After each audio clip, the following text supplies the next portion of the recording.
हैदराबाद, मुंबई। तनुजा इस वक्त अपने डांस क्लास में थी जहां पर उसे डांस की ट्रेनिंग दी जा रही थी। वहां पर और भी बहुत सारी लड़कियां थी। ट्रेनर ने तनुजा की तरफ देखा और ट्रेनर जिनका नाम इशिता था, उन्होंने उसकी तरफ मुस्कुराते हुए कहा, तनुजा यहाँ पर आओ। तो तनुजा उनके पास चली गई। तनुजा यहाँ की सबसे अच्छी डांसर थी, तो सब उनकी तरफ देखने लगे। उन्होंने तनुजा से कहा, अच्छे से प्रैक्टिस करना, कल तुम्हारा इंटरव्यू है ना? तो तनुजा ने हंसते हुए हाँ कहा। तो इशिता ने कहा, ठीक है, अच्छे से देना और मेरी तरफ से ऑल द बेस्ट। तो तनुजा के चेहरे पर एक स्माइल दिखने लगी। तभी एक लड़की ने उससे कहा, तनुजा तुम्हारा फोन काफी देर से बज रहा है। तो इशिता ने कहा, जाओ देखो कि कौन है। तो तनुजा भी वहां से चली गई। उसने अपने फोन को देखा और जल्दी से फोन उठा लिया और बोली, हेलो डॉक्टर, क्या हुआ, विराज ठीक तो है ना? तो उधर से डॉक्टर की आवाज आई, आप प्लीज हॉस्पिटल आ जाइए।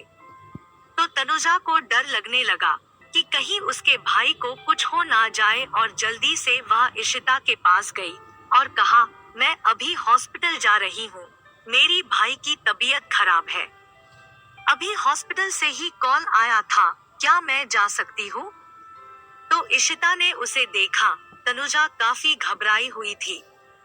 तो उसने कहा, रिलैक्स तनुजा, इतना परेशान मत हो, वो ठीक होगा, तुम आराम से जाओ। तो तनुजा जल्दी से बाहर की ओर दौड़ी और टैक्सी लेकर सिटी हॉस्पिटल पहुंच गई, जहां पर उसके भाई को एडमिट किया गया था। वो रूम में पहुंची और देखा कि विराज का चेकअप चल रहा था। तो तनुजा वही खड़ी हो गई और देखने लगी। तो डॉक्टर ने उसे चेक करने के बाद तनुजा की तरफ देखा और उसे कहा, अब विराज की तबीयत और खराब होती जा रही है, हमें जल्द से जल्द इसका ऑपरेशन करना होगा और एक सही डोनर को भी ढूंढना पड़ेगा। तो तनुजा की आंखों गिरने लगे। उसने रोते हुए कहा, डॉक्टर प्लीज मेरे भाई को बचा लीजिए, उसके अलावा मेरा कोई नहीं है, प्लीज। डॉक्टर ने कहा, इसमें फीस बहुत ज्यादा है, तुम्हें जल्द से जल्द पैसों का इंतजाम करना होगा, तभी हम तुम्हारे भाई का ऑपरेशन कर सकते हैं। तो तनुजा ने पूछा, कितने पैसों की जरूरत है? तो डॉक्टर ने कहा, कम से कम 10 लाख। यह सुनकर तनुजा के पैर वही जम गए। कुछ देर बाद उसने कहा, आप प्लीज सही डोनर को ढूंढिए, मैं पैसों का इंतजाम कर लूंगी, प्लीज आप मेरे भाई को बचा लीजिए। तो डॉक्टर वहां से चले गए। तनुजा की आंखों में अभी भी आंसू थे। वो अपने भाई के पास गई, जो हॉस्पिटल बेड पर लेटा हुआ था। वो अभी बेहोश था। विराज जब छोटा था तभी से बीमार रहता था, जिसके कारण वह हमेशा हॉस्पिटल ही रहता।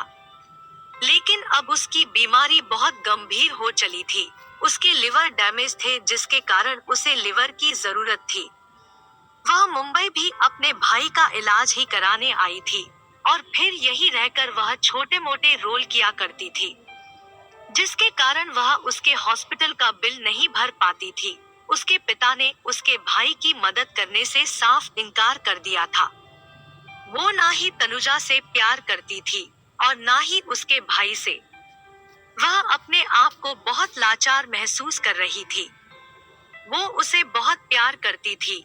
जब से उसे रेहान ने धोखा दिया था, उस दिन से वह पूरी तरह से टूट गई थी, जिसकी आंखें हमेशा इंस्पिरेशन के साथ भरी रहती थी और डिटरमाइंड रहती थी। इस वक्त उन आंखों में लाचारी साफ दिखाई दे रही थी। उसने कहा, मैं तुम्हें कुछ नहीं होने दूंगी, तुम्हारे सिवा मेरा इस दुनिया में है ही कौन? फिर इसके लिए मुझे कुछ भी करना पड़े, मैं तुम्हें कुछ नहीं होने दूंगी। वहीं बैठकर उसके बालों को हाथ फेरने लगी।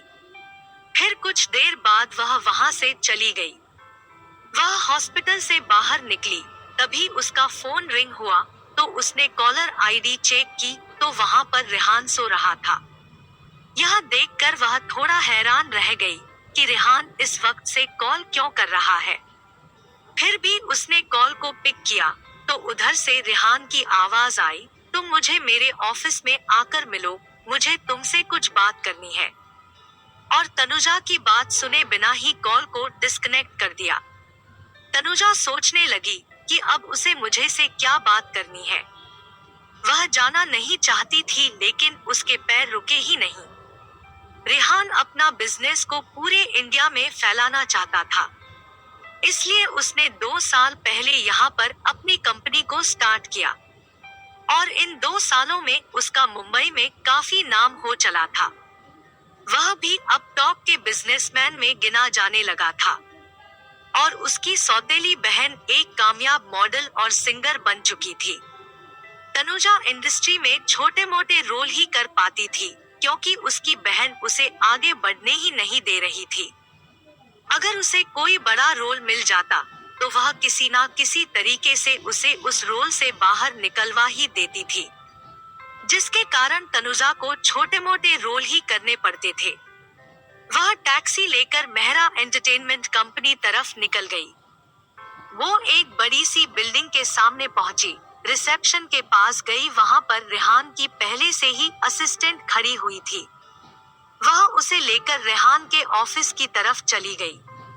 तनुजा को कुछ समझ नहीं आ रहा था कि रेहान ने उसे क्यों बुलाया है, लेकिन फिर भी वह चली गई। जब वो उसके ऑफिस में पहुंची तो उसकी असिस्टेंट उसे छोड़कर वहां से चली गई। रेहान उसकी तरफ पीठ करके खड़ा हुआ। वहां की दीवार ग्लास की बनी हुई थी और वो बाहर का नजारा देख रहा था। तनुजा ने उसे कहा, तुमने मुझे यहाँ पर क्यों बुलाया है?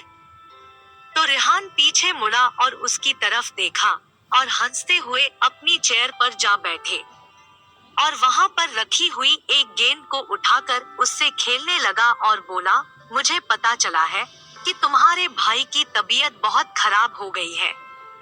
जब तनुजा ने यह सुना तो वह उसकी तरफ कंफ्यूजन में देखने लगी। तो रेहान ने कहा, ऐसे मुझे देखने की जरूरत नहीं है।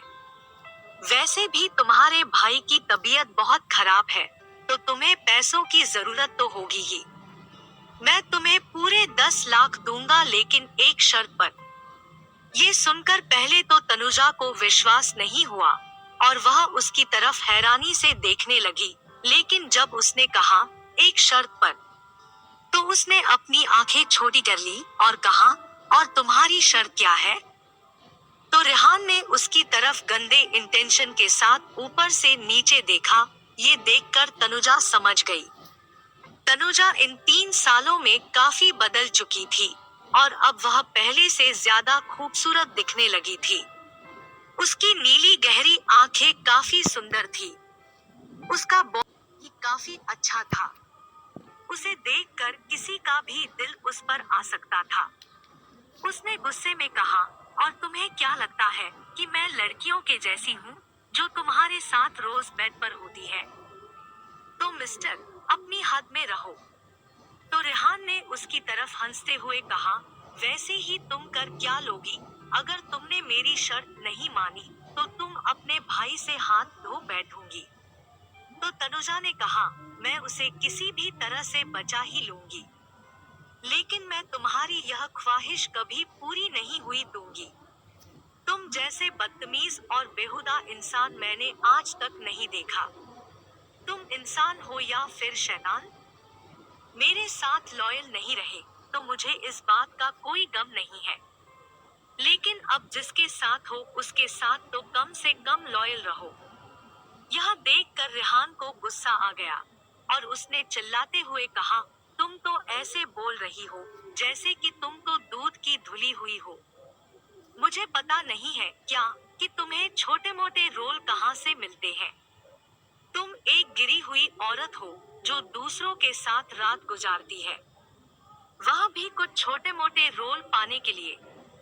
मेरे सामने खड़ी तो ऐसे हो जैसे कि तुम सती सावित्री हो, लेकिन मैं जानता हूँ कि तुम एक बदचलन लड़की हो। जब तनुजा ने यह सुना तो उसे गुस्सा आ गया और वह वहां से चली गई और चिल्लाते हुए कहा, याद रखना, कहीं तुम अपने भाई को खो ना दो। मैंने तुम्हें एक अच्छा ऑफर दिया है। फिर जोर से अपने हाथ को टेबल पर मारा और बोला, मैं भी देखता हूँ कि तुम क्या करती हो। तनुजा कंपनी से बाहर निकल गई। वह आज पूरी तरह से टूट गई थी। आज उसके दिल में जो उम्मीद जागी थी, आज वह भी पूरी तरीके से खत्म हो चुकी थी। वह रेहान को बहुत प्यार करती थी, लेकिन आज वह रेहान नहीं लग रहा था जिसे मैं प्यार करती थी। और आज उसने उसके ऊपर जो इल्जाम लगाए थे, इससे वह पूरी तरह से टूट गई थी। वह कभी सोच भी नहीं सकती थी कि रेहान उसके बारे में ऐसा सोच सकता है। पहले वो अपने भाई के लिए भी बहुत परेशान थी, और अब रेहान की बात है, उसे अंदर ही अंदर घुटन महसूस होने लगी। और उसने टैक्सी रुक आई और क्लब में ले जाने के लिए बोल दिया। कुछ देर बाद वो एक क्लब में जा पहुंची। वो काफी महंगा क्लब लग रहा था, लेकिन आज उसका दिमाग बहुत खराब था। वह सीधे अंदर चली गई।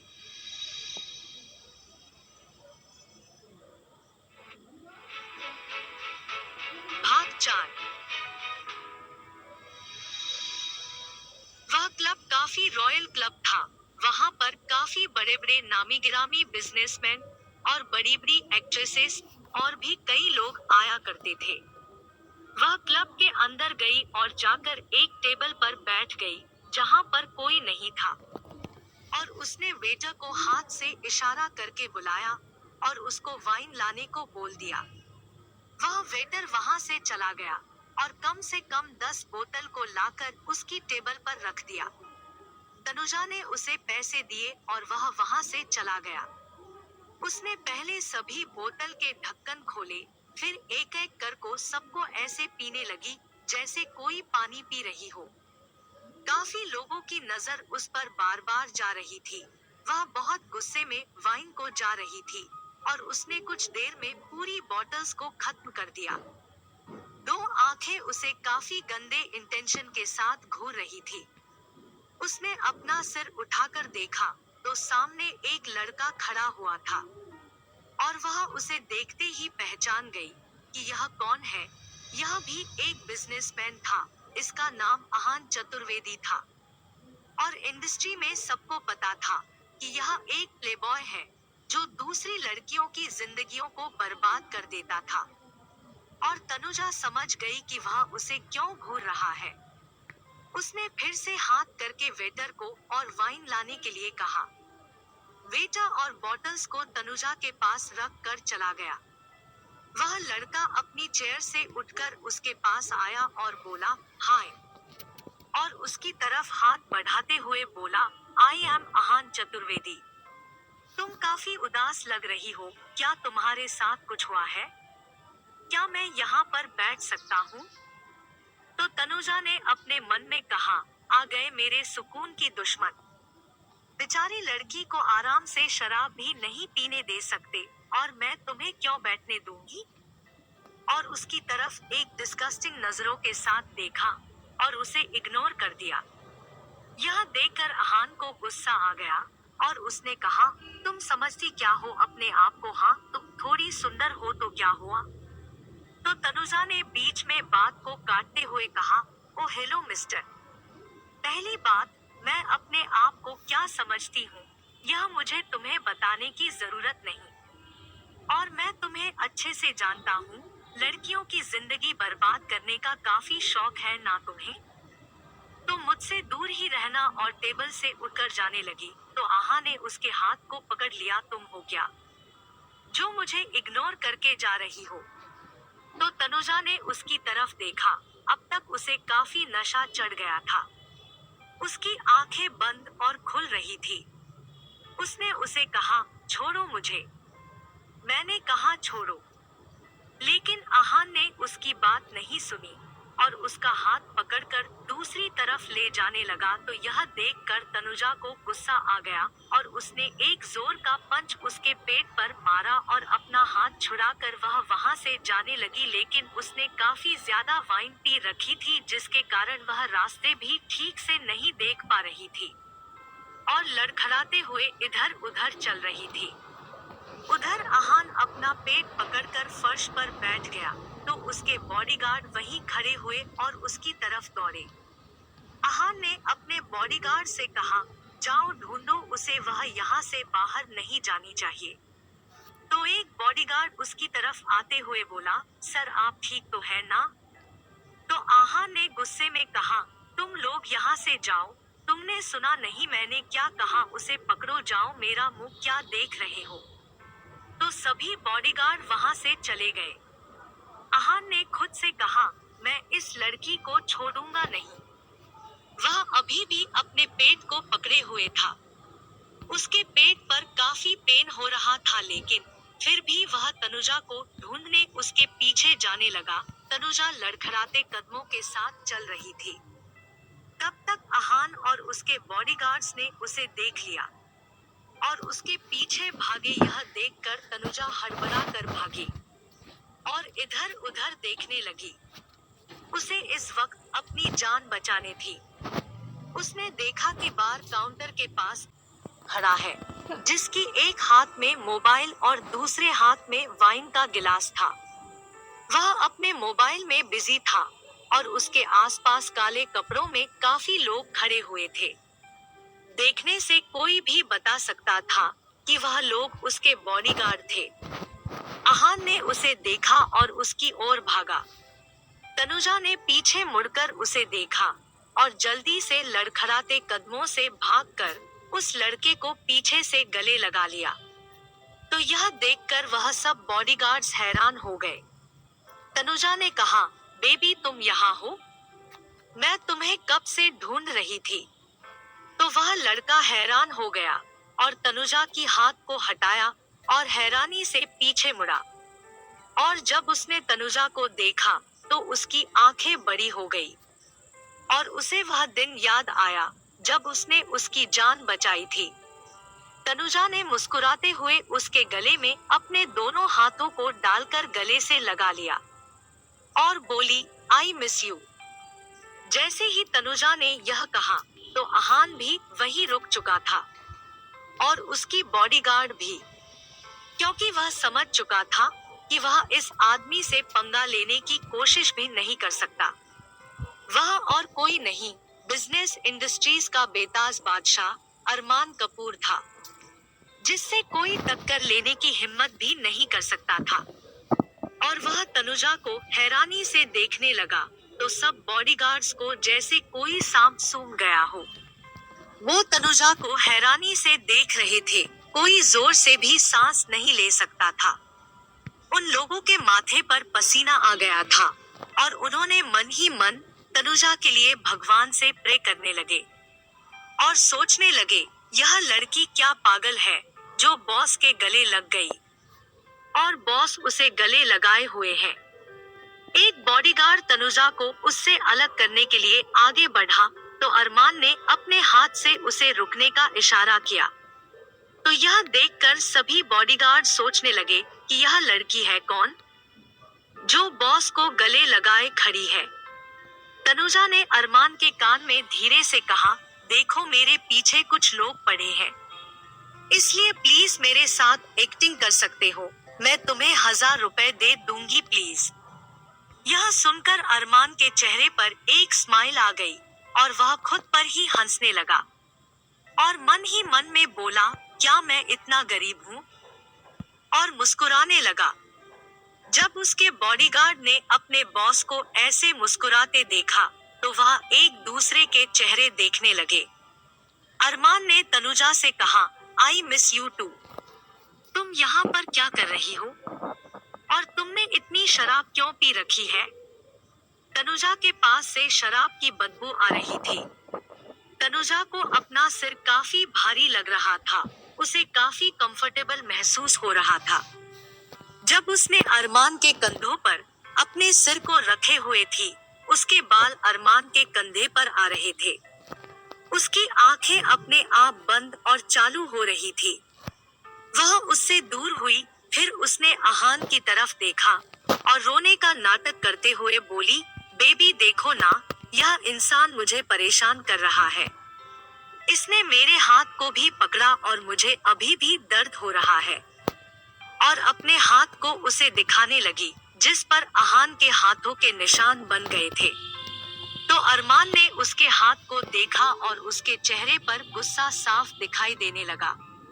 तनुजा को लग रहा था कि वह एक्टिंग कर रहा है, लेकिन अरमान को सच में गुस्सा आ रहा था और उसने उसके हाथ को अपने हाथों से चलाते हुए कहा, तुम चिंता मत करो, मैं उसे छोड़ूंगा नहीं। और अहान की तरफ अपनी एक गुस्से वाली नजर डाली। जैसे ही अहान ने अरमान की नजरों को देखा, उसके पूरे बॉडी में एक कंपन फैल गई। तनुजा अब रोने लगी थी। अरमान ने कभी किसी को भी कंफर्ट नहीं किया था, लेकिन वह उसके आंसुओं को पोंछकर उसे चुप कराने की कोशिश कर रहा था।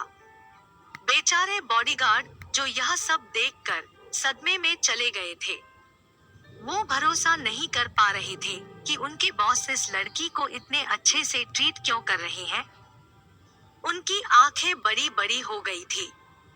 अरमान ने तनुजा को चेयर पर बिठाया। तनुजा भी चेयर पर बैठ गई। उसका सिर पहले से ही काफी भारी हो रखा था।